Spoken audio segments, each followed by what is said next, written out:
നമസ്കാരം. പ്രധാന വാർത്തകൾ.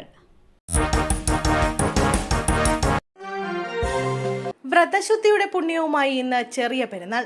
എല്ലാം നാഥനിൽ സമർപ്പിച്ച് ഒരു മാസം നീണ്ട വ്രതാനുഷ്ഠാനത്തിന് ശേഷമാണ് പെരുന്നാൾ ആഘോഷിക്കുന്നത്.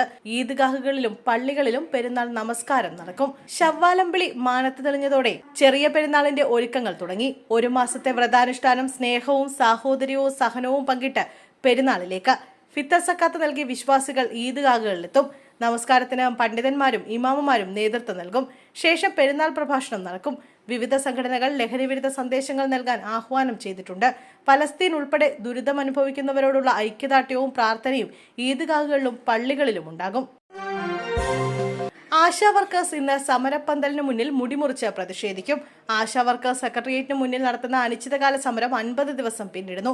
ഉന്നയിച്ച ആവശ്യങ്ങൾ ചർച്ച ചെയ്യുകയോ അംഗീകരിക്കുകയോ ചെയ്യാതെ സർക്കാർ മുന്നോട്ടു പോകുമ്പോൾ സമരം കടുപ്പിക്കാനാണ് ആശമാരുടെ തീരുമാനം. 50ഓളം ആശമാർ ഇന്ന് സമരപ്പന്തലിന് മുന്നിൽ മുടിമുറിച്ച് പ്രതിഷേധിക്കും.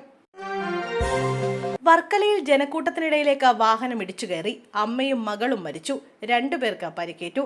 പേരേറ്റിൽ സ്വദേശികളായ രോഹിണി, അഖില എന്നിവരാണ് മരിച്ചത്. ഉത്സവം കണ്ടു മടങ്ങിയ ജനക്കൂട്ടത്തിനിടയിലേക്ക് വാഹനം ഇടിച്ചു കയറുകയായിരുന്നു. വർക്കലയിൽ നിന്നും കവലയൂർ ഭാഗത്തേക്ക് പോയ റിക്കവറി വാഹനമാണ് അപകടമുണ്ടാക്കിയത്. വാഹനങ്ങളിൽ ഇടിക്കുകയും ജനക്കൂട്ടത്തിനിടയിലേക്ക് പാഞ്ഞു കയറുകയുമായിരുന്നു. വാഹന ഡ്രൈവർ അപകടം നടന്ന ശേഷം ഓടി രക്ഷപ്പെടുകയായിരുന്നുവെന്ന് ദൃക്സാക്ഷികൾ പറഞ്ഞു. പരിക്കേറ്റവരെ വിവിധ ആശുപത്രികളിൽ പ്രവേശിപ്പിച്ചു. ഡ്രൈവർക്കായി പോലീസ് തെരച്ചിൽ നടത്തുന്നു. CPM ജനറൽ സെക്രട്ടറി സ്ഥാനത്തേക്ക് MA ബേബിക്ക് സാധ്യത. CPM ജനറൽ സെക്രട്ടറി സ്ഥാനത്തേക്ക് MA ബേബിക്ക് സാധ്യതയേറുന്നു. കേന്ദ്ര കമ്മിറ്റിയിൽ തുടരുന്നവരിൽ മുതിർന്ന അംഗം എന്നതാണ് പരിഗണിക്കുന്നത്. പ്രായപരിധി കഴിഞ്ഞവരെ ജനറൽ സെക്രട്ടറിയായി പരിഗണിക്കില്ലെന്ന് പാർട്ടി വൃത്തങ്ങൾ വ്യക്തമാക്കുന്നു.